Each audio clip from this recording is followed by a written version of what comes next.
Guys, you're never gonna believe this. I got accepted into Hogwarts. I can't believe I'm gonna be a wizard. I mean, just imagine all the knowledge I'll know, all the spells I learned. Imagine all the... Ah!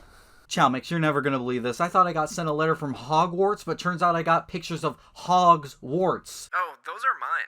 What? Ah, the wizarding world of Harry Potter, sparking the imaginations of millions of kids and adults alike.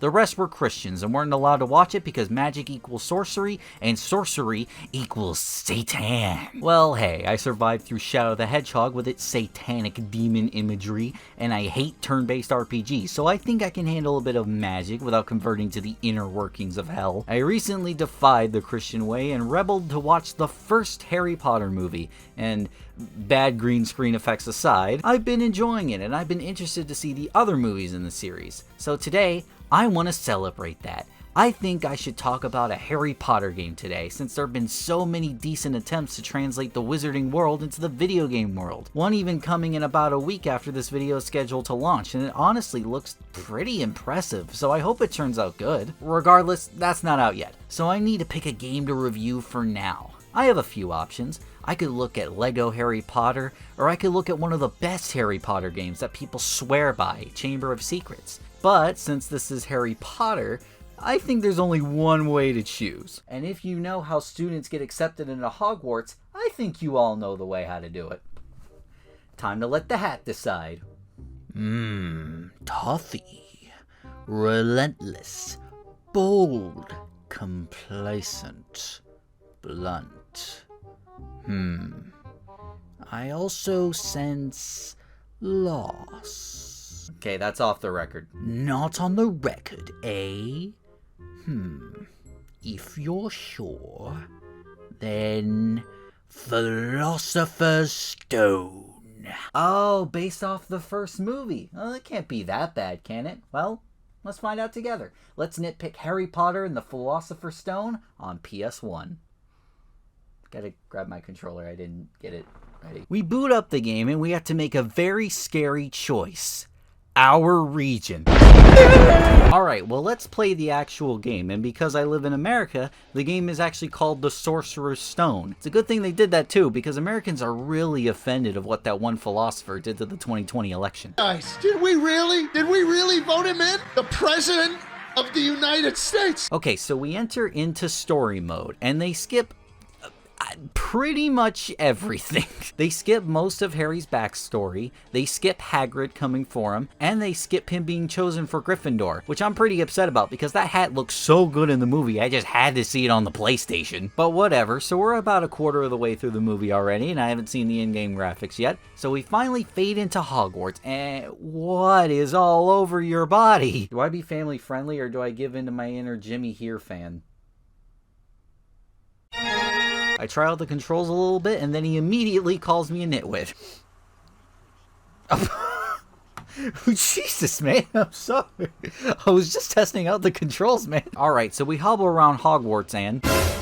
Okay, nope. Everyone is like this. So I guess we should start with that since we've already been talking about it. The presentation of the game. And before you say it, yes, I am well aware this was on the PlayStation, and I think due to that fact, the environments look okay, I guess. I mean, other than this one forest area where it's literally just a straight line model with a tree texture on it, I suppose I could let it slide. Environment-wise, I think the game looks pretty alright. Model-wise, though? Oh, no. I mean, just look at something like Crash Bandicoot, right? It's a simple character design, but his eyes and nose and all of his face is fully modeled. That way it can be fully animated and just pop and look like, you know, a face. Even taking away orange marsupials, what about Lara Croft from Tomb Raider? Sure, her eyes aren't modeled, but they drew her textures from scratch to get the best look she could have at that time. And they still tried to mold the model to look like that face as much as the PlayStation could handle. However, here, they opted not to do that. Instead, they used digitized versions of the actors from the movies and tried to make it fit on what it looks like a hexagon. And that one is literally just that one creepy smile meme, and I don't like it. Oh, but it gets worse, because you haven't even met Hagrid yet. Look look at him. His beard, hair, and face are all one model. What model did you base him off of? The Hunchback of Notre Dame? And just before I could ask myself why the faces were modeled like hexagons, I first had to ask why faces were round. And I realized it's like that to hold our brains. And if this kid, I don't care enough to remember his name, is anything to go by, I don't think they have one, because in this section of the game, if you just stand here, he just walks around in circles over and over and over again. What are you trying to find some bitches? But don't think our main character Harry has one, even if he has the roundest head in the game, because one, I think he forgot how to talk because he doesn't even say a goddamn syllable in this game, which really scared me when I figured out how to do spells. And two, during one of the scripted segments, he just walks right off the cliff onto the floor.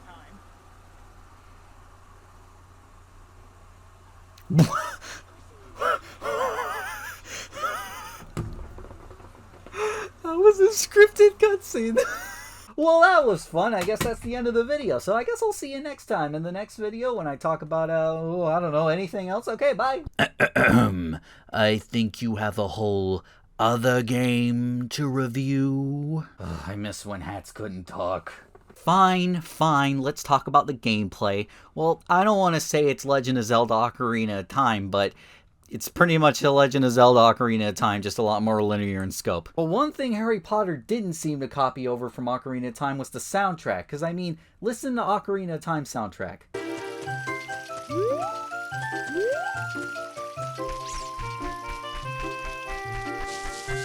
And now listen to Harry Potter and the Philosopher's Stone soundtrack.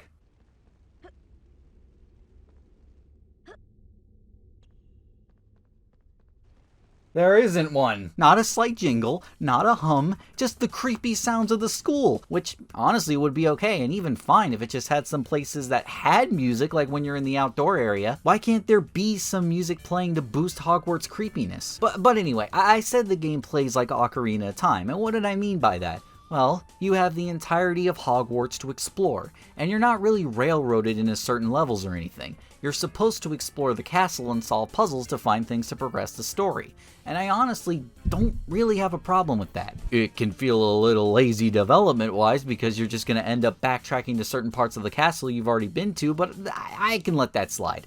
It didn't feel like it got too egregious, at least from what I played. And yeah, spoiler alert, I did stop playing this game, but we'll get to that later. Just hold your horses. But there's nothing really wrong with this in concept other than the repetitive areas. Where things get wrong here are in the controls. And don't worry, this isn't Tomb Raider where it's shockingly dated and busted. No, as a matter of fact, I was surprised how smooth the controls were. And it should, because Oots controls just as good as this game. But just like Zelda, you don't have a free jump button. You leap from platform to platform automatically, and there is no jump button. Now in Zelda, that's fine, because Zelda is an adventure game and doesn't have that much platforming in it. So while kinda dumb in my opinion, it was built around it, so it's fine. However, Harry Potter seems to have missed that page of the book, because Potter has a ton of platforming, mainly during these time obstacle courses, where you're trying to make it to school on time. And in all fairness, these are pretty generous with these time trials, but that does not excuse that these sections have platforming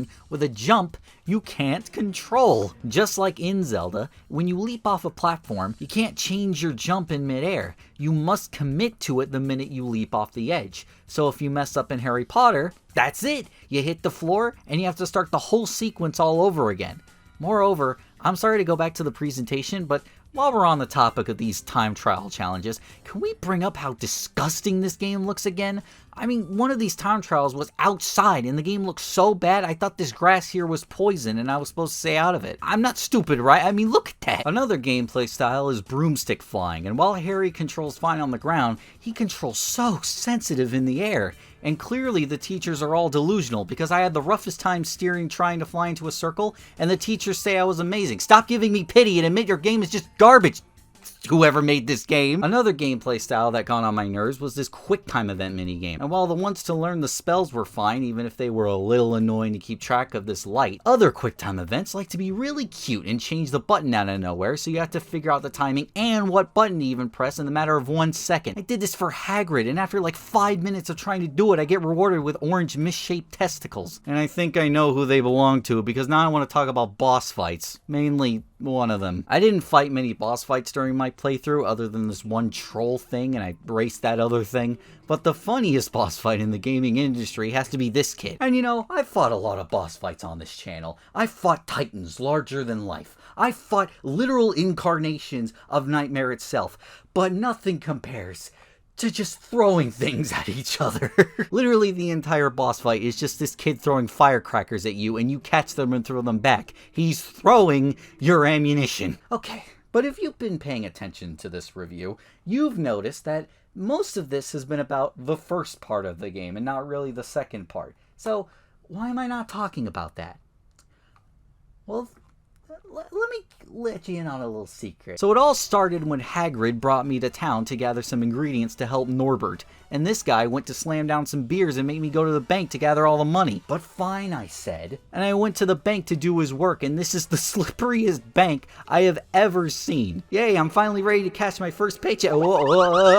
But this is where I finally decided, no, I'm done. Because in order to get the money for Hagrid, you have to play a minigame where you have to collect all the coins in this merry-go-round thing, and this control's so sensitive, and sometimes you have to spin around in a circle to get all the coins, and not only is it disorienting, it almost gave me motion sickness. And I never get motion sickness. I tried this section for a good 10 minutes, and I couldn't, man, okay? I couldn't. Trouble with the trolley, eh? I quit the game here. Look, I already beat Kid Icarus when he played this game, so I think I filled my quota. No, NitPicker. You must beat the game. You can't judge it without... Hey, what? So all in all, my verdict on Harry Potter and the Philosopher's Stone is... Harry Potter and the Philosopher's Stone has to be one of the funniest and weirdest games I've played in a little while. It's batshit crazy. It looks so bad even for the time it was released, but I can't say I didn't get a kick out of it. So if you're not going to play Hogwarts Legacy and need a substitute, or you just want to enjoy some magic in the wizarding world, there are better games, but if you want something funny, I think you should give it a try. The hat killed my camera, by the way, so thank you so much for watching this video. If you like it, make sure to hit that like button, subscribe, got a bunch of great content in the works, and I'll see you in the next one.